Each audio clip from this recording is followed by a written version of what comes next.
Hello दोस्तों, आप सभी का स्वागत है आपके अपने यूट्यूब चैनल जी के लोना स्टडी पर। दोस्तों आज हम करने वाले हैं राजस्थान बीएसटीसी व पीटीटी के लिए महत्वपूर्ण सामान्य ज्ञान के प्रश्न। सामान्य ज्ञान के बहुत ही महत्वपूर्ण प्रश्न करने वाले हैं आज हम राजस्थान बीएसटीसी व पीटीटी के लिए।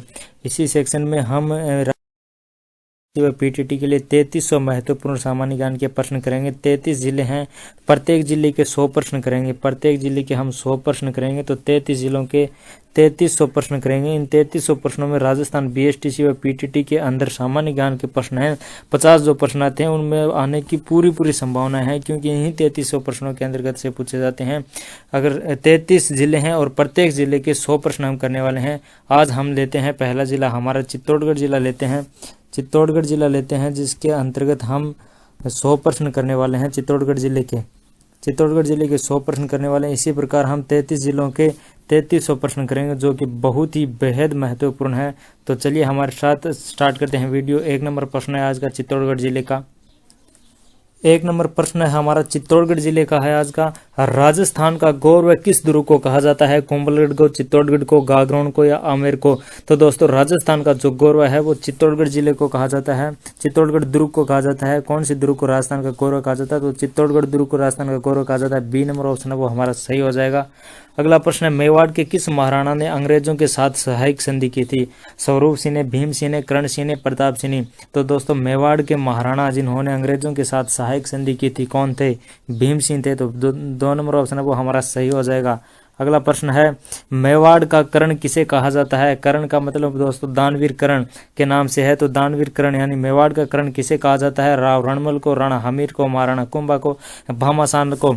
तो भामाशाह है जिन्होंने महाराणा प्रताप को दान दिया था, पैसे दिए थे, इसलिए भामाशाह को मेवाड़ का कर्ण कहा जाता है। 2 नंबर ऑप्शन है वो हमारा सही हो जाएगा। अगला प्रश्न है एकीकरण के समय मेवाड़ का राजा कौन था? स्वरूप सिंह था, फतेह सिंह था, भूपाल सिंह था, कर्ण सिंह था? तो दोस्तों राजस्थान के एकीकरण के समय मेवाड़ का जो राजा था वो भूपाल सिंह था। तो जो 6 नंबर ऑप्शन है वो हमारा सही हो जाएगा। और अगला प्रश्न है चित्तौड़गढ़ के तीसरे साके में अकबर ने किसके कहने पर कत्लेआम का आदेश दिया? तो दोस्तों चित्तौड़गढ़ का तीसरा साका था, उसमें अकबर ने कत्लेआम का आदेश दे दिया था। वह किसके कहने पर दिया था? मान सिंह के, भगवंत दास के, भारमल के, आसफ खां के? तो दोस्तों अकबर ने भारमल के कहने पर चित्तौड़ के तीसरे साके में कत्लेआम का आदेश दे दिया।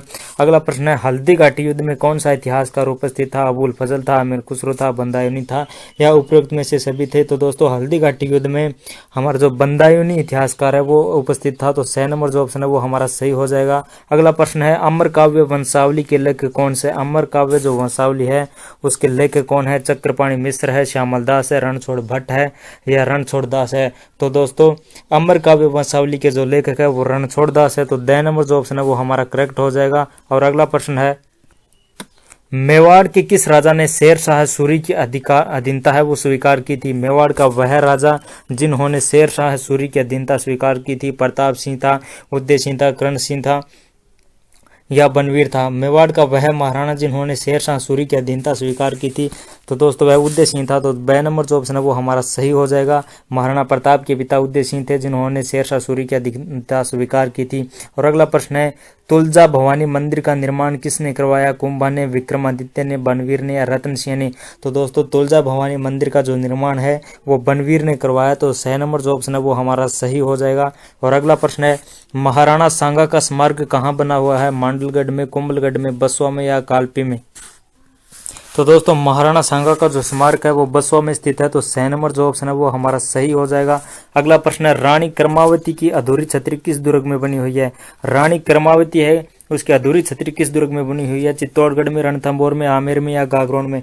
तो दोस्तों रानी कर्मावती की जो अधूरी छतरी है वो रणथंभौर के किले में बनी हुई है, रणथंभौर के दुर्ग में बनी हुई है, जो कि सवाईमाधोपुर जिले में स्थित है। तो जो 2 नंबर ऑप्शन है हमारा वो सही हो जाएगा, रणथंभौर का किला। और अगला प्रश्न है मीराबाई पर 2 आने की डाक टिकट है वो कब जारी की गई? 1947 में, 1950 में, 1952 में या 1957 में? तो दोस्तों मीराबाई पर 2 आने की डाक टिकट है वो जारी की गई। वो कब की गई? 1952 ईस्वी में की गई। तो 6 नंबर जो ऑप्शन है वो हमारा सही हो जाएगा। और अगला प्रश्न है चित्तौड़ के दूसरे साके में जोहर किसके नेतृत्व में हुआ? फूलकंवर के, कर्णावती के, पद्मावती के या रंगा देवी के। तो दोस्तों चित्तौड़ के दूसरे शाखे में जो जौहर है वो कर्णावती के नेतृत्व में हुआ, तो ब नंबर जो ऑप्शन है वो हमारा सही हो जाएगा। अगला प्रश्न है मुगल सत्ता की वास्तविक स्थापना किस युद्ध में के बाद हुई? पानीपत के, घाघरा के, चंदेरी के या खानवा के? तो दोस्तों मुगल सत्ता की जो वास्तविक स्थापना है वो खानवा युद्ध के बाद में हुई, तो द नंबर जो ऑप्शन है वो हमारा सही हो जाएगा। खानवा युद्ध के बाद में मुगल सत्ता की वास्तविक स्थापना है वो दिल्ली पर हुई, भारत में हुई। अगला प्रश्न है खातौली का युद्ध कब लड़ा गया? 1515 में, 1516 में, 1517 में या 1518 में? तो दोस्तों खातौली का जो युद्ध है वो 1517 ईस्वी में लड़ा गया, तो स नंबर जो ऑप्शन है वो हमारा सही हो जाएगा। अगला प्रश्न है महाराणा कुंभा के संगीत गुरु का क्या नाम था? कान्ह व्यास था, हीरानंद था, सारंग व्यास था या मंडन था? तो महाराणा कुंभा के संगीत गुरु का नाम था सारंग व्यास, तो स नंबर जो ऑप्शन है वो हमारा सही हो जाएगा। और अगला प्रश्न है मेवाड़ में नौकरशाही प्रथा की शुरुआत किसने की थी? मेवाड़ में नौकरशाही प्रथा की शुरुआत किसने की थी? अल्लट ने, बप्पा रावल ने, जैतर सिंह ने, प्रताप ने? तो दोस्तों मेवाड़ में नौकरशाही प्रथा की शुरुआत है वो अल्लट सिंह ने की थी, अल्लट ने की, तो ए नंबर जो ऑप्शन है वो हमारा सही हो जाएगा। ए नंबर अल्लट सिंह ने मेवाड़ में नौकरशाही प्रथा की स्थापना की। और अगला प्रश्न है कर्नल जेम्स टोड ने इंग्लैंड जाते समय कौन से शिलालेख को समुद्र में फेंका था? चित्तौड़ का लेख, जूनागढ़ का लेख, मानमोरी का लेख, कीर्ति स्तंभ? तो दोस्तों कर्नल जेम्स टोड है उन्होंने इंग्लैंड जाते समय जो शिलालेख फेंका था वह कौन सा था? मानमोरी का शिलालेख था वह, तो स नंबर जो ऑप्शन है वो हमारा सही हो जाएगा। मानमोरी का शिलालेख जिसको इंग्लैंड जाते समय कर्नल जेम्स टोड है उन्होंने समुद्र में फेंक दिया था। और अगला प्रश्न है मेवाड़ की प्रारंभिक राजधानी कौन सी थी? आहड़ थी, चित्तौड़गढ़ थी, नागंदा थी या चावंड थी? तो दोस्तों मेवाड़ की प्रारंभिक राजधानी थी वो नागंदा थी, तो जो स नंबर ऑप्शन है वो हमारा सही हो जाएगा। और अगला प्रश्न है चित्तौड़गढ़ दुर्ग किस नदी के किनारे पर बसा हुआ है? चंबल के, गंभीरी के, बनास के, माही के?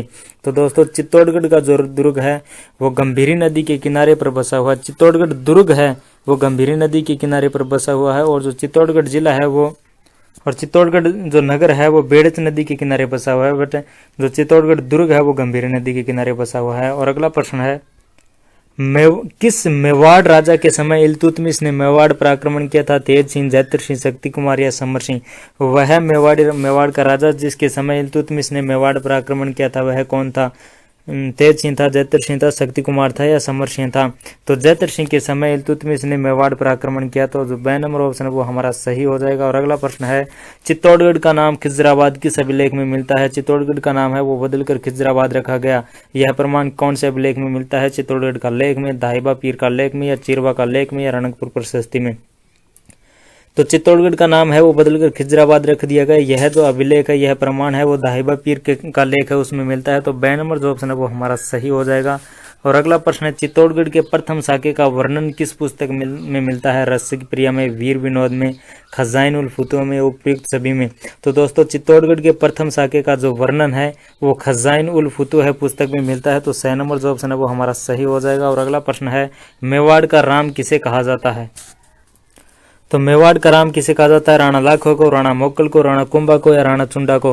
तो दोस्तों मेवाड़ का जो राम है वो राणा चूड़ा को कहा जाता है, तथा जो राणा चूड़ा है उसे मेवाड़ का भीष्म भी कहा जाता है, क्योंकि राणा चूड़ा है उन्होंने राजा नए बनने की प्रतिज्ञा ली थी, तो राणा चूड़ा है उसे मेवाड़ का भीष्म भी कहा जाता है और मेवाड़ का राम भी कहा जाता है। और अगला प्रश्न है गोसुंडी की बावड़ी का निर्माण किसने करवाया? जोधाबाई ने, कृष्णा कुमारी ने, श्रृंगारी देवी ने या मानबाई ने? तो गोसुंडी की बावड़ी है उसका निर्माण किसने करवाया? तो गोसुंडी की जो बावड़ी है उसका निर्माण श्रृंगारी देवी ने करवाया, तो स नंबर जो ऑप्शन है वो हमारा सही हो जाएगा। गोसुंडी बावड़ी का निर्माण श्रृंगारी देवी। अगला प्रश्न है आवल बावल की संधि में मारवाड़ का केंद्र बिंदु किसे रखा गया? आवल बावल की जो संधि हुई उसमें मारवाड़ का केंद्र बिंदु क्या था? नागौर था, सोजत था, टांकराड़ा था या कोमलगढ़ था? तो दोस्तों आवल बावल की संधि में मारवाड़ का प्रमुख केंद्र बिंदु था वह सोजत था, तो ब नंबर जो ऑप्शन है वो हमारा सही हो जाएगा, सोजत, जो कि आवल बावल की संधि में मारवाड़ का केंद्र बिंदु था। और अगला प्रश्न है महाराणा कुंभा ने मेवाड़ के 84 दुर्गों में से कितने दुर्गों का निर्माण करवाया? तो दोस्तों मेवाड़ है उसमें 84 दुर्ग है, कुल 84 दुर्ग है, उनमें से महाराणा कुंभा ने कितने दुर्गों का निर्माण करवाया? 20, 25, 30 या 32? तो दोस्तों महाराणा कुंभा ने 32 दुर्गों का निर्माण करवाया, जिसमें से 84 दुर्ग है, कुल 84 दुर्ग में से 32 दुर्गों का निर्माण महाराणा कुंभा ने करवाया, बाकी अन्य शासकों ने करवाया। और अगला प्रश्न है चंपानेर की संधि किस वर्ष में हुई? 1440 में, 1437 में, 1456 में, 1460 में। तो दोस्तों जो चंपानेर की संधि है वो 1456 ईस्वी में हुई। तो 6 नंबर जो ऑप्शन है वो हमारा सही हो जाएगा। अगला प्रश्न है, राजनीति में दक्ष होने के कारण कुंभा को कौन सी उपाधि मिली? राजगुरु की, परम गुरु की, हाल गुरु की या शैल गुरु की? तो राजनीति में कुंभा थे वो दक्ष थे, तो राजनीति में दक्ष होने के कारण कुंभा को राजगुरु की उपाधि मिली। तो जो ए नंबर ऑप्शन है वो हमारा सही हो जाएगा। राजनीति में दक्ष होने के कारण कुंभा को कौन सी उपाधि मिली? राजगुरु की। ए नंबर ऑप्शन हमारा सही। अगला प्रश्न है, योगेश्वर भट्ट व विष्णु भट्ट किसके दरबार में थे? योगेश्वर भट्ट व विष्णु भट्ट कौन से किसके दरबार में रहते थे? राणा मोकल के, राणा कुंभा के, राणा प्रताप के, संग्राम सिंह के? तो योगेश्वर भट्ट व विष्णु भट्ट है वो राणा मोकल के दरबार में रहते थे, राणा मोकल। तो ए नंबर ऑप्शन है वो हमारा सही हो जाएगा। और अगला प्रश्न है, कीर्ति स्तंभ जिसे विजय स्तंभ बोला जाता है पर कितने रुपए का डाक टिकट जारी किया गया? कीर्ति स्तंभ है उस पर कितने रुपए का डाक टिकट जारी किया गया? 1 रुपए का, 2 रुपए का, 5 या 10 का? तो दोस्तों कीर्ति स्तंभ या विजय स्तंभ पर है जो कि 2 रुपए का डाक टिकट जारी किया गया। तो बे नंबर जो ऑप्शन है वो हमारा सही हो जाएगा। और अगला प्रश्न है, राणा सांगा के राज्याभिषेक के समय दिल्ली का राजा कौन था? इब्राहिम लोदी, सिकंदर लोदी, महमूद लोदी या नासिरुद्दीन? तो दोस्तों राणा सांगा के राज्याभिषेक के समय दिल्ली का राजा था वो सिकंदर लोदी था। सिकंदर लोदी के समय ही राणा सांगा का राज्याभिषेक हुआ। तो बे नंबर जो ऑप्शन है वो हमारा सही हो जाएगा। और अगला प्रश्न है, हजरत दीवान शाह की दरगाह कहाँ पर स्थित है? मंडाफिया में, कपासन में, चित्तौड़गढ़ दुर्ग में या बेंगू में? तो दोस्तों हजरत दीवान शाह की जो दरगाह है वो कपासन में स्थित है। तो बे नंबर जो ऑप्शन है वो हमारा सही हो जाएगा। हजरत दीवान शाह की दरगाह कपासन में। अगला प्रश्न है, भैंसरोडगढ़ से बिजोलिया तक का पठारी भाग क्या कहलाता है? भैंसरोडगढ़ से लेकर बिजोलिया तक का जो पठारी भाग है वह क्या कहलाता है? गिरवा, भाकर, उपरमाल या भोमट? तो दोस्तों भैंसरोडगढ़ से लेकर बिजोलिया तक का जो पठारी भाग है वह उपरमाल के नाम से जाना जाता है। तो 6 नंबर ऑप्शन है वो हमारा सही हो जाएगा। अगला प्रश्न है, गंभीरी बांध किस जिले में स्थित है? अलवर में, भरतपुर में, करौली में या चित्तौड़गढ़ में? तो दोस्तों गंभीरी जो बांध है वो चित्तौड़गढ़ जिले में स्थित है। तो द नंबर ऑप्शन है वो हमारा सही हो जाएगा। और अगला प्रश्न है, चित्तौड़गढ़ नगरी कौन सी नदी के किनारे पर स्थित है? तो दोस्तों चित्तौड़गढ़ नगरी है वो बेड़च नदी के किनारे स्थित है। तो ब नंबर ऑप्शन है वो हमारा सही हो जाएगा। और जो चित्तौड़गढ़ दुर्ग है वो कौन सी नदी के किनारे स्थित है? तो चित्तौड़गढ़ दुर्ग है वो गंभीरी नदी के किनारे स्थित है। और चित्तौड़गढ़ नगर है वो बेड़च नदी के किनारे स्थित है। तो ब नंबर ऑप्शन है वो इसमें सही हो जाएगा। और अगला प्रश्न है, राजस्थान में सर्वाधिक सीमेंट उत्पादक वाला जिला कौन सा है? राजस्थान में सर्वाधिक सीमेंट उत्पादन करने वाला जिला कौन सा है? अजमेर है, कोटा है, बूंदी है, चित्तौड़गढ़ है? तो दोस्तों राजस्थान में सर्वाधिक सीमेंट जो उत्पादक जिला है वो चित्तौड़गढ़ जिला है। तो द नंबर ऑप्शन है वो हमारा सही हो जाएगा। सर्वाधिक सीमेंट उत्पादक जिला राजस्थान में चित्तौड़गढ़। अगला प्रश्न है, कौन सा जिला चित्तौड़गढ़ से सीमा नहीं बनाता? कोटा, झालावाड़, बूंदी, भीलवाड़ा? तो दोस्तों कोटा, बूंदी और भीलवाड़ा है ये राजस्थान के चित्तौड़गढ़ जिले से क्या बनाते हैं? सीमा बनाते हैं। बूंदी, कोटा, भीलवाड़ा। जो झालावाड़ जिला है वो चित्तौड़गढ़ के साथ सीमा नहीं बनाता। जो बे नंबर ऑप्शन है वो हमारा सही हो जाएगा। और अगला प्रश्न है, दी मेवाड़ शुगर मिल्स की स्थापना कब हुई? 1930 में, 31 में, 32 में या 42 में? तो दोस्तों दी मेवाड़ शुगर मिल्स की जो स्थापना है वो 1932 ईस्वी में हुई। दी मेवाड़ शुगर मिल्स की स्थापना 1932 ईस्वी में हुई। तो 6 नंबर ऑप्शन है वो हमारा सही हो जाएगा। अगला प्रश्न है, रंगाई छपाई के लिए प्रसिद्ध केंद्र है? बस्सी है, अकोला है, अलवर है या चित्तौड़गढ़ है? तो दोस्तों रंगाई छपाई के लिए प्रसिद्ध केंद्र अकोला है। तो बे नंबर ऑप्शन है वो हमारा सही हो जाएगा। अगला प्रश्न है, चूलिया जलप्रपात कहाँ पर स्थित है? बस्सी में, भैंसरोडगढ़ में, चंदेरिया में या भोपाल सागर में? तो दोस्तों चूलिया जलप्रपात है वो भैंसरोडगढ़ में स्थित है। तो बे नंबर ऑप्शन है वो हमारा सही हो जाएगा। चूलिया जलप्रपात भैंसरोडगढ़ में। तो बे नंबर ऑप्शन है वो हमारा सही हो जाएगा। अगला प्रश्न है, ट्रेंच आयोग का संबंध किस आंदोलन से है? निमुचना में, बूंदी में, शेखावटी में या बेंगू में? तो दोस्तों ट्रेंच आयोग का संबंध किस आंदोलन से है? तो ट्रेंच आयोग का जो संबंध है वो बेंगू किसान आंदोलन से है। तो द नंबर जो ऑप्शन है वो हमारा सही हो जाएगा। बेंगू किसान आंदोलन जिसका संबंध ट्रेंच आयोग से है।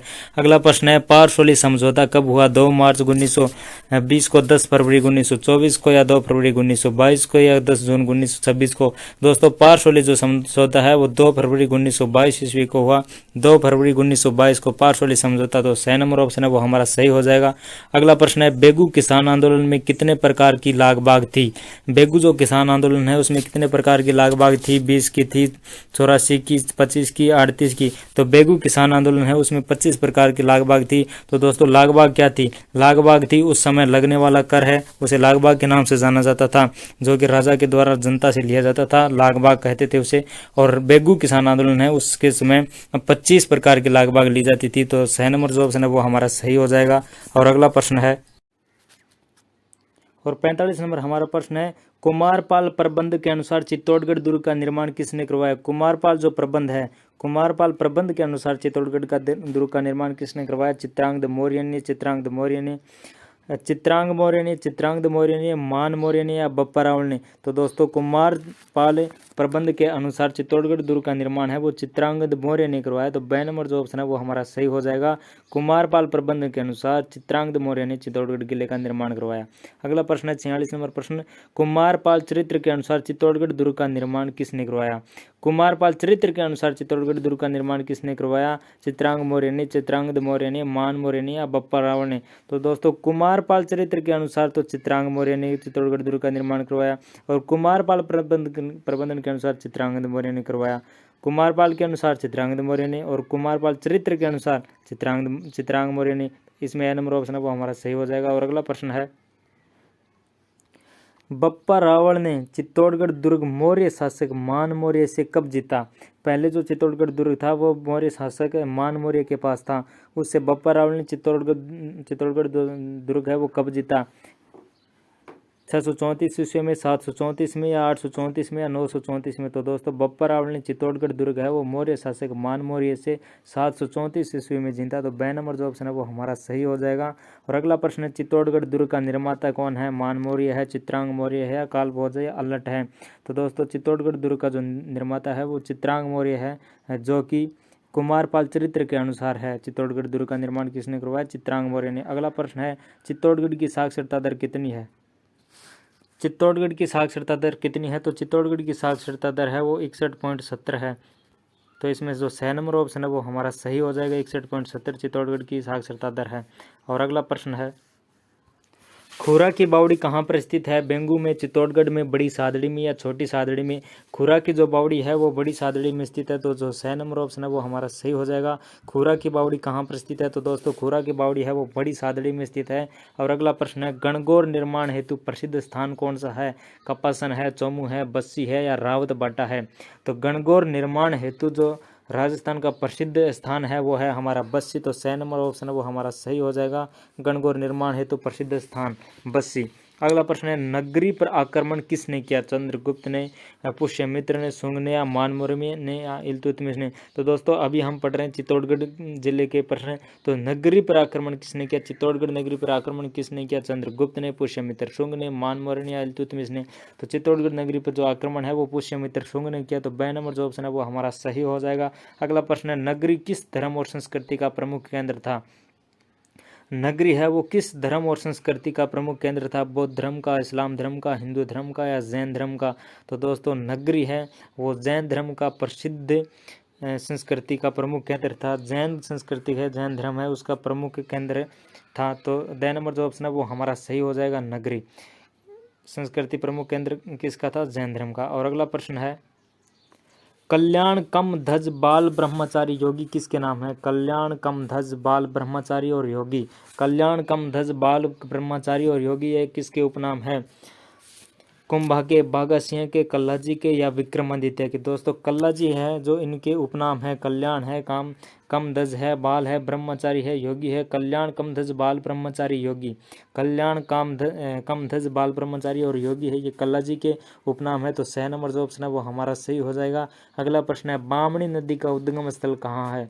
बामणी नदी का उद्गम स्थल है गोगुंदा की पहाड़ियों में, बस या बैरण या भैंसरोडगढ़ दुर्ग या मेसा का पठार। तो दोस्तों बामणी नदी का जो उद्गम स्थल है वो बस्सी का अभ्यारण्य है। तो ब नंबर जो ऑप्शन है वो हमारा सही हो जाएगा। बामणी नदी का उद्गम स्थल बस्सी अभ्यारण्य। अगला प्रश्न है, घड़ियालों हेतु प्रसिद्ध अभ्यारण्य कौन सा है। घड़ियालों हेतु प्रसिद्ध अभ्यारण्य कौन सा है। भैंसरोडगढ़ है, सज्जानगढ़ है, ताल छापर है या बस्सी है। तो दोस्तों घड़ियालों हेतु जो प्रसिद्ध अभ्यारण्य है वो भैंसरोडगढ़ है। तो ए नंबर जो ऑप्शन है वो हमारा सही हो जाएगा। और चित्तलों हेतु प्रसिद्ध अभ्यारण्य कौन सा है। बस्सी अभ्यारण्य है, भैंसरोडगढ़ दुर्ग है या सज्जनगढ़ अभ्यारण्य है, ताल छापर है। तो चित्तलों हेतु प्रसिद्ध अभ्यारण्य कौन सा है, बस्सी अभ्यारण्य। चित्तलों हेतु प्रसिद्ध अभ्यारण्य बस्सी अभ्यारण्य। घड़ियालों हेतु प्रसिद्ध अभ्यारण्य भैंसरोडगढ़ अभ्यारण्य और बामणी नदी का उद्गम स्थल है बस्सी अभ्यारण्य। और अगला प्रश्न है, भैंसरोडगढ़ अभयारण्य किस नदी के किनारे पर स्थित है? भैंसरोडगढ़ जो अभयारण्य है वो कौन सी नदी के किनारे पर स्थित है? बेड़ज के, चंबल के, लूणी के या बनास के? दोस्तों भैंसरोडगढ़ जो अभयारण्य है वो चंबल नदी के किनारे पर स्थित है, तो ब नंबर जो ऑप्शन है वो हमारा सही हो जाएगा। अगला प्रश्न है तुर्रा कलंगी। तुर्रा कलंगी लोकनाट्य में किस वाद्य यंत्र का प्रयोग किया जाता है? तुर्रा कलंगी लोकनाट्य है, उसमें कौन से वाद्य यंत्र का प्रयोग किया जाता है? बांसुरी का, ढोल का या चंग का? तो तुर्रा कलंगी जो लोकनाट्य है उसमें चंग का उपयोग किया जाता है, तो द नंबर ऑप्शन है वो हमारा सही हो जाएगा। अगला प्रश्न है मंगलेश्वर महादेव का मंदिर कहाँ पर स्थित है? मंगलेश्वर महादेव जी का जो मंदिर है वो कहाँ पर स्थित है? बस्सी में, मातृकुंडिया में, नगरी में या चित्तौड़गढ़ में? तो दोस्तों मंगलेश्वर महादेव जी का जो मंदिर है वो मातृकुंडिया में स्थित है, ब नंबर ऑप्शन हमारा सही हो जाएगा। मंगलेश्वर महादेव जी का मंदिर मातृकुंडिया में। अगला प्रश्न है चित्तौड़गढ़ किले मातृकुंडिया में भगवान शिव का मेला कब भरता है? 61 नंबर प्रश्न है मातृकुंडिया में भगवान शिव का मेला भरता है वो कब भरता है? आश्विन पूर्णिमा को, वैशाख पूर्णिमा को, चैत्र पूर्णिमा को, चैत्र अमावस्या को? मातृकुंडिया में भगवान शिव का मेला भरता है वो वैशाख पूर्णिमा को भरता है, वैशाख पूर्णिमा को मातृकुंडिया में भगवान शिव का मेला भरता है। और अगला प्रश्न है चित्तौड़गढ़ किले की आकृति किसके समान है? चित्तौड़गढ़ जो किला है उसकी आकृति किसके समान है? व्हेल मछली के समान है, अंडे के समान है, लड्डू के समान है या वर्गाकार है? तो दोस्तों चित्तौड़गढ़ किले की जो आकृति है वो व्हेल मछली के समान है। व्हेल मछली की समान आकृति है चित्तौड़गढ़ जिले की किले की। चित्तौड़गढ़ किले की आकृति है वो व्हेल मछली के समान। और अगला प्रश्न है मालवा का प्रवेश द्वार किसे कहते हैं? मालवा है उसका प्रवेश द्वार किसे कहते हैं? गागरोन का किला, सज्जनगढ़ का किला या चित्तौड़गढ़ का किला या आमेर का दुर्ग? तो मालवा का जो प्रवेश द्वार है वो चित्तौड़गढ़ का किला कहलाता है, तो 6 नंबर जो ऑप्शन है वो हमारा सही हो जाएगा। और अगला प्रश्न है चित्तौड़गढ़ दुर्ग का पुनः निर्माण किसने करवाया? चित्तौड़गढ़ जो दुर्ग है उसका पुनः निर्माण किसने करवाया? मोकल ने, प्रताप ने या स्वरूप सिंह ने? तो दोस्तों चित्तौड़गढ़ दुर्ग का जो पुनः निर्माण है वो राणा कुंभा ने करवाया, तो ब नंबर जो ऑप्शन है वो हमारा सही हो जाएगा। और चित्तौड़गढ़ का दुर्ग का पुनः निर्माण किसने करवाया? कुंभा ने। अगला प्रश्न चित्तौड़गढ़ दुर्ग पर अकबर के द्वारा कब आक्रमण किया गया? 1604 में, 1567 में या 1534 में या 1301 में? तो दोस्तों चित्तौड़गढ़ के दुर्ग पर अकबर के द्वारा 1567 ईस्वी में आक्रमण किया गया। 1567 में अकबर के द्वारा चित्तौड़गढ़ के दुर्ग पर आक्रमण किया गया। अगला प्रश्न है गढ़ तो गढ़ चित्तौड़गढ़ बाकी सब गड्ढा किसका कथन है? गढ़ तो गढ़ चित्तौड़गढ़ बाकी सब गड्ढा किसका कथन है? अमीर खुसरो का, अबुल फजल का, अलबरूनी का या कबीरदास का? गढ़ तो गढ़ चित्तौड़गढ़ का बाकी सब गड्ढिया किसका कथन है? तो दोस्तों यह अबुल फजल का कथन है कि गढ़ तो गढ़ चित्तौड़गढ़ का है, बाकी सब तो गड्ढिया है। तो ब नंबर जो ऑप्शन है वो हमारा सही हो जाएगा, अबुल फजल। अगला प्रश्न है एशिया का सबसे बड़ा जिंक संयंत्र कहाँ पर स्थित है? एशिया का सबसे बड़ा जिंक संयंत्र कहाँ पर स्थित है? एशिया का बस्सी में, अकोला में, भैंसरोडगढ़ में या चंदेरिया में? तो एशिया का सबसे बड़ा जिंक संयंत्र है वो चंदेरिया में स्थित है, तो द नंबर जो ऑप्शन है वो हमारा सही हो जाएगा। एशिया का सबसे बड़ा जिंक संयंत्र चंदेरिया। अगला प्रश्न है उत्तरी भारत का पहला डीएपी खाद कारखाना कहाँ स्थित है? उत्तरी जो भारत है उसका पहला डीएपी खाद कारखाना कहाँ पर स्थित है? अकोला में, बस्सी में, चंदेरिया में या कपासन में? तो उत्तरी भारत का पहला डीएपी खाद कारखाना है वो कपासन में स्थित है, तो द नंबर ऑप्शन हमारा सही हो जाएगा। अगला प्रश्न है सुनार की बावड़ी कहाँ स्थित है? बड़ी सादड़ी में, बेंगू में, कपासन में या मातृकुंडिया में? तो दोस्तों सुनार की बावड़ी है वो बेंगू में स्थित है, तो जो 2 नंबर ऑप्शन है वो हमारा सही हो जाएगा, सुनार की बावड़ी बेंगू में। अगला प्रश्न है अफीम मंदिर के नाम से किस मंदिर को जाना जाता है?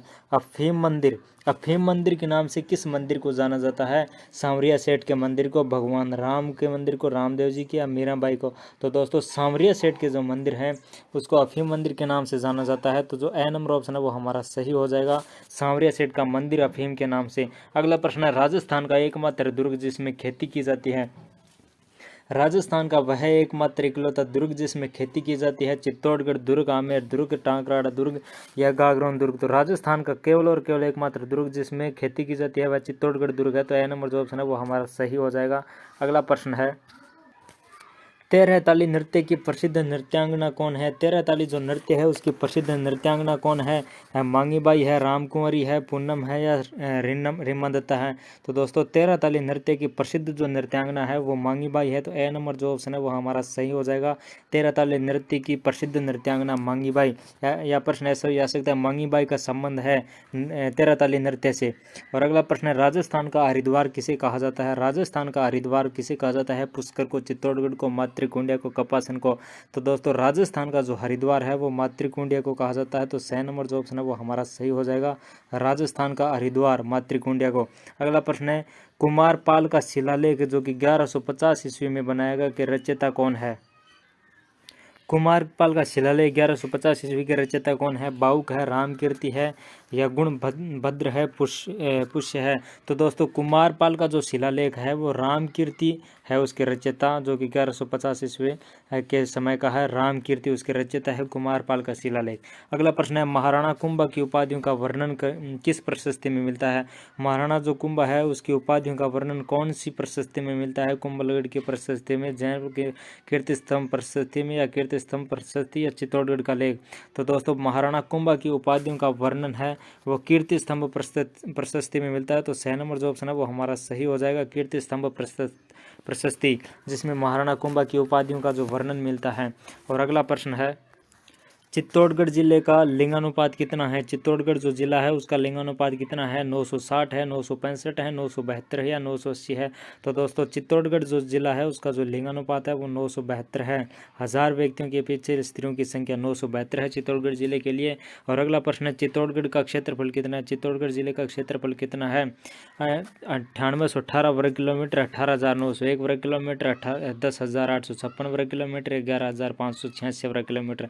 तो दोस्तों चित्तौड़गढ़ का जो क्षेत्रफल है वो 10,856 वर्ग किलोमीटर है। चित्तौड़गढ़ का क्षेत्रफल 10,856 वर्ग किलोमीटर। और अगला प्रश्न है बिजोलिया किसान आंदोलन का जनक किसे कहा जाता है? प्रसिद्ध बिजोलिया किसान जो आंदोलन है उसका जनक किसे कहा जाता है? साधु सीताराम को, रामदेव को, विजय सिंह के पति को, माणिक्यलाल वर्मा को। तो दोस्तों बिजोलिया किसान आंदोलन का जो जनक है वो विजय सिंह पति को कहा जाता है। तो 6 नंबर जो ऑप्शन है वो हमारा सही हो जाएगा। अगला प्रश्न है मेवाड़ के गुहिल वंश के कुल देवता एकलिंगनाथ जी का मेला कब लगता है? दोस्तों प्रश्न यह भी पूछा जा सकता है कि मेवाड़ का गुहिल वंश है उसके कुल देवता कौन है? तो मेवाड़ के गुहिल वंश के कुल देवता है वो एकलिंग महाराज है, एकलिंगनाथ जी है। एकलिंगनाथ जी का मेला कहाँ पड़ता है, कब लगता है? चैत्र कृष्ण एकादशी को या फाल्गुन कृष्ण त्रयोदशी को, आश्विन अमावस्या को या कार्तिक पूर्णिमा को? दोस्तों मेवाड़ के गुहिल वंश के कुल देवता एकलिंगनाथ जी का जो मेला है वो फाल्गुन कृष्ण त्रयोदशी को भरा जाता है, फाल्गुन कृष्ण त्रयोदशी को। अगला प्रश्न है 80 नंबर प्रश्न मुहनोत नैणसी ने गुहिल वंश की कितनी शाखाओं का वर्णन किया? मुहनोत जो नैणसी हैं उन्होंने गुहिल वंश की कितनी शाखाओं का वर्णन किया? 26 का, 32 का, 24 का या 20 का? तो दोस्तों मुहनोत जो नैणसी हैं उन्होंने गुहिल वंश की 32 शाखाओं का वर्णन किया। तो 2 नंबर ऑप्शन हमारा सही हो जाएगा। अगला प्रश्न है हाथी बरकला के शिलालेख की खोज किसने की? हाथी बरकला के शिलालेख की खोज किसने की? दयाराम साहनी ने, R.C. अग्रवाल ने, घोष ने या श्यामल दास ने? हाथी बरकला की खोज है वो श्यामल दास ने की। तो जो 2 नंबर ऑप्शन है वो हमारा सही हो जाएगा, श्यामल दास, जिन्होंने हाथी बरकला के शिलालेख की खोज की। अगला प्रश्न है गोसुंडी का शिलालेख किस सभ्यता से प्राप्त हुआ? गिलुंड सभ्यता से, नगर सभ्यता से, नगरी सभ्यता से, आहड़ सभ्यता से? तो दोस्तों गोलुंडी का जो शिलालेख है वो नगरी सभ्यता से हमें प्राप्त हुआ। तो 6 नंबर जो ऑप्शन है वो हमारा सही हो जाएगा। गोसुंडी शिलालेख किस सभ्यता से प्राप्त हुआ? नगरी सभ्यता से। अगला प्रश्न निम्न में से कौन सा मेवाड़ राज्य का सिक्का नहीं है? चित्तौड़ी, मदन शाही, शाहलामी या स्वरूप शाही? मेवाड़ राज्य का सिक्का कौन सा नहीं है? तो दोस्तों चित्तौड़ी, मदन शाही और स्वरूप शाही है, ये मेवाड़ राज्य के सिक्के थे। मदन शाही, स्वरूप शाही, चित्तौड़ी। जो शाह आलम ही है वह मेवाड़ राज्य का सिक्का नहीं था। जो 6 नंबर ऑप्शन है वो हमारा सही हो जाएगा।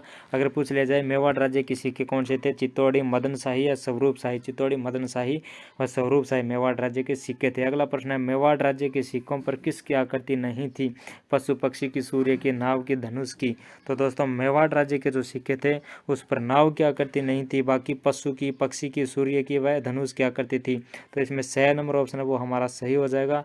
मेवाड़ राज्य के सिक्कों पर सूर्य की, पशु पक्षी की व धनुष की आकृति थी। और अगला प्रश्न है चित्तौड़गढ़ में जोहर मेला कब भरता है? चैत्र कृष्ण दशमी को, वैशाख कृष्ण त्रयोदशी को, ज्येष्ठ शुक्ल तृतीया को या माघ पूर्णिमा को? तो दोस्तों चित्तौड़गढ़ में जो जोहर मेला है वो चैत्र कृष्ण दशमी को भरा जाता है। चैत्र कृष्ण दशमी को चैत्र कृष्ण दशमी को चित्तौड़गढ़ में जौहर मेला भरता है। अगला प्रश्न है, चित्तौड़गढ़ दुर्ग जीतने पर अलाउद्दीन खिलजी ने इसका नाम क्या रखा था? अलाउद्दीन खिलजी ने चित्तौड़गढ़ दुर्ग को जीतने के बाद क्या नाम रखा था? खैराबाद, मोमिनाबाद, मुमदाबाद या खिजराबाद? तो दोस्तों चित्तौड़गढ़ दुर्ग है वो जीतने के बाद अलाउद्दीन खिलजी ने खिजराबाद इसका नाम रखा था। तो द नंबर ऑप्शन है वो हमारा सही हो जाएगा। अगला प्रश्न है, झोटिंग भट्ट व धनेश्वर भट्ट किसके दरबार में थे? झोटिंग भट्ट व धनेश्वर भट्ट किसके दरबार में थे? राणा मोकल के, राणा हमीर के, राणा लाखा के या राणा सांगा के? तो दोस्तों झोटिंग भट्ट व धनेश्वर है वो राणा लाखा के दरबार में थे। तो 6 नंबर ऑप्शन हमारा सही हो जाएगा। राणा लाखा के दरबार में झोटिंग भट्ट व धनेश्वर भट्ट थे। और अगला प्रश्न है, मेवाड़ के किस राजा के पुत्र ने गोहिल वंश की स्थापना नेपाल में जाकर की थी? मेवाड़ का वह राजवंश जिन्होंने अपने गोहिल वंश की स्थापना है वो नेपाल में जाकर की थी। कुंभकर्ण ने, समरसिंह ने, तेजसिंह ने या बप्पा रावल ने? तो मेवाड़ के किस राजा के पुत्र ने गोहिल वंश की स्थापना नेपाल में जाकर की थी? तो मेवाड़ के समरसिंह के पुत्र ने गोहिल वंश की जो स्थापना है वो नेपाल में जाकर की। तो मेवाड़ का वह राजा जिसके पुत्र ने गोहिल वंश की स्थापना है वो नेपाल में जाकर की थी, वह समरसिंह था। तो बी नंबर जो ऑप्शन है वो हमारा सही हो जाएगा। और अगला प्रश्न है, किस मेवाड़ राजा के शासनकाल में विजय स्तंभ पर बिजली गिरी थी? वह मेवाड़ का राजा जिसके शासनकाल में विजय स्तंभ पर बिजली गिरी थी। कुंभा, अमर सिंह, फर्स्ट स्वरूप सिंह, सज्जन सिंह हैं। तो जो कुंभा, ए नंबर ऑप्शन है हमारा कुंभा, इसके शासनकाल में मेवाड़ में जो विजय स्तंभ है उस पर बिजली गिरी थी। तो 1 नंबर ऑप्शन हो जाएगा हमारा कुंभा। अगला प्रश्न है, आवल बावल की संधि कब हुई थी? 1438 में, 51 में, 53 में या 1453 में? तो दोस्तों आवल बावल की जो संधि है वो 1453 ईस्वी में हुई थी। तो द नंबर ऑप्शन है वो हमारा सही हो जाएगा। और आवल बावल की संधि में मारवाड़ का प्रसिद्ध केंद्र कौन सा था? तो आवल बावल की संधि में मारवाड़ का जो केंद्र था वो हमारा सोजत था। मारवाड़ का केंद्र आवल बावल की संधि में मारवाड़ का केंद्र सोजत था। और अगला प्रश्न है, कीर्ति स्तंभ की भाषा थी हिंदी थी, बागड़ी थी, संस्कृत थी या मेवाड़ी थी? तो दोस्तों कीर्ति स्तंभ की जो भाषा थी वो मेवाड़ी थी। तो द नंबर जो ऑप्शन है वो हमारा सही हो जाएगा। कीर्ति स्तंभ की भाषा मेवाड़ में है तो मेवाड़ी, कीर्ति स्तंभ की भाषा मेवाड़ी। अगला प्रश्न है, महाराणा कुंभा के समकालीन गुजरात का राजा कौन था? कुतुबुद्दीन ऐबक था, कुतुबुद्दीन शाह था, मुजामिन हिंद खां था या सक्सेस खां था? तो महाराणा कुंभा के समकालीन गुजरात का जो राजा था वो कुतुबुद्दीन शाह था। कुतुबुद्दीन शाह जो महाराणा कुंभा के समकालीन गुजरात का राजा था। अगला प्रश्न है, मीराबाई के गुरु कौन थे? संत रैदास थे, कबीर थे, रामानंद थे या सुंदरदास थे? तो दोस्तों मीराबाई के जो गुरु हैं वो संत रैदास थे। तो ए नंबर जो ऑप्शन है वो हमारे सही हो जाएगा। संत रैदास मीराबाई के गुरु थे। अगला प्रश्न है 94 नंबर प्रश्न, खानवा के युद्ध में मारवाड़ से राणा सांगा की सहायता करने के लिए कौन आया? खानवा का युद्ध हुआ उसमें मारवाड़ से राणा सांगा की सहायता करने के लिए कौन आया? राव गंगा आया, राव कल्याणमल आया, राव धोमण आया या राव मालदेव आया? तो खानवा के युद्ध में मारवाड़ से राणा सांगा की सहायता करने के लिए कौन आया? तो राव मालदेव है जो कि मारवाड़ से राणा सांगा की सहायता करने आया था खानवा के युद्ध में। और अगला प्रश्न है, महाराणा प्रताप पुरस्कार किस क्षेत्र में दिया जाता है? महाराणा प्रताप पुरस्कार कौन से क्षेत्र में दिया जाता है? वीरता के लिए, खेल के लिए, सांप्रदायिकता के लिए, उपयुक्त सभी के लिए? तो महाराणा प्रताप पुरस्कार है वो खेल के लिए दिया जाता है। तो बी नंबर जो ऑप्शन है वो हमारा सही हो जाएगा। महाराणा प्रताप पुरस्कार किस क्षेत्र में दिया जाता है? खेल के लिए। बी नंबर ऑप्शन हमारा सही हो जाएगा। अगला प्रश्न है, किस छावनी के सैनिक सन 1857 की क्रांति में भागकर डूंगला गांव में आकर शरण ली थी? कौन से छावनी के सैनिकों ने 1857 की क्रांति में भागकर डूंगला गांव में आकर शरण ली थी? नसीराबाद की, देवली की या खेरवाड़ा की, नीमच की? तो दोस्तों नीमच की जो छावनी है उसके सैनिकों ने 1857 ईस्वी की क्रांति में भागकर डूंगला गांव में आकर शरण ली थी। तो नीमच की जो छावनी है वो हमारा सही हो जाएगा। और अगला प्रश्न है, राजस्थान की अणु नगरी कौन सी है? राजस्थान की अणु नगरी रावत बाटा, कपासन, छोटी सादड़ी या चंदेरिया? तो दोस्तों राजस्थान की जो अणु नगरी है वो रावत बाटा है। जो ए नंबर ऑप्शन है वो हमारा सही हो जाएगा। राजस्थान की अणु नगरी और रावत बाटा। और अगला प्रश्न है, बाहरी जल का निर्माण कहाँ किया जाता है? बाहरी जल का निर्माण कहाँ किया जाता है? कपासन में, रावत बाटा में, छोटी सादड़ी में या चंदेरिया में? तो दोस्तों बाहरी जल का निर्माण है वो रावत बाटा में किया जाता है। दोस्तों बाहरी जल क्या होता है? बाहरी जल का सूत्र होता है D2O। और जो हमारा जो सामान्य जल होता है उसका सूत्र होता है H2O। जो बाहरी जल होता है उसमें अन्य अशुद्धियाँ वगैरह होती है। तो बाहरी जल का निर्माण है वो राजस्थान में रावत बाटा में किया जाता है। और अगला प्रश्न है संत रैदास की छत्री कहाँ पर है? चित्तौड़गढ़ दुर्ग में, गागरोन के दुर्ग में, आमेर दुर्ग में या सिवाना दुर्ग में? तो संत रैदास की जो छत्री है वो चित्तौड़गढ़ दुर्ग में स्थित है। तो ए नंबर ऑप्शन है वो हमारा सही हो जाएगा, संत रैदास की छत्री चित्तौड़गढ़ दुर्ग में। अगला प्रश्न है मीराबाई के शिक्षक कौन थे? राणा प्रताप थे, पंडित गजाधर थे, रतन सिंह थे या विक्रमादित्य थे? तो मीराबाई के शिक्षक कौन थे? पंडित गजाधर थे, राणा प्रताप सिंह थे या रतन सेन थे या विक्रमादित्य थे? तो दोस्तों मीराबाई के जो शिक्षक थे वो पंडित गजाधर थे। तो बे नंबर जो ऑप्शन है वो हमारा सही हो जाएगा। और जो मीराबाई के गुरु कौन थे? मीराबाई के गुरु तो संत रैदास थे और जो शिक्षक थे वो पंडित गजाधर थे। तो दोस्तों इस प्रकार हमने राजस्थान बीएसटीसी के जो इंपॉर्टेंट प्रश्न है राजस्थान बीएसटीसी व पीटीटी के लिए वो हमने किए। इस प्रकार हम राजस्थान के 33 जिलों के 3300 प्रश्न करने वाले हैं। प्रत्येक जिले के 100 प्रश्न होंगे, प्रत्येक जिले के 100 प्रश्न होंगे और 33 जिलों के 3300 प्रश्न होंगे, जिनमें से राजस्थान बीएसटीसी व पीटीटी के लिए इस बार प्रश्न आने की पूरी संभावना है। इन्हीं में से प्रश्न पूछे जाएंगे, 3300 प्रश्नों में से राजस्थान के 33 जिलों के और प्रत्येक जिले के 100 प्रश्न। तो दोस्तों अगर आपको वीडियो अच्छा लगा तो वीडियो को लाइक करना, चैनल को सब्सक्राइब करना, वीडियो को शेयर करना और कमेंट में बताना कि वीडियो आपको कैसा लगा। Thanks for the watching video.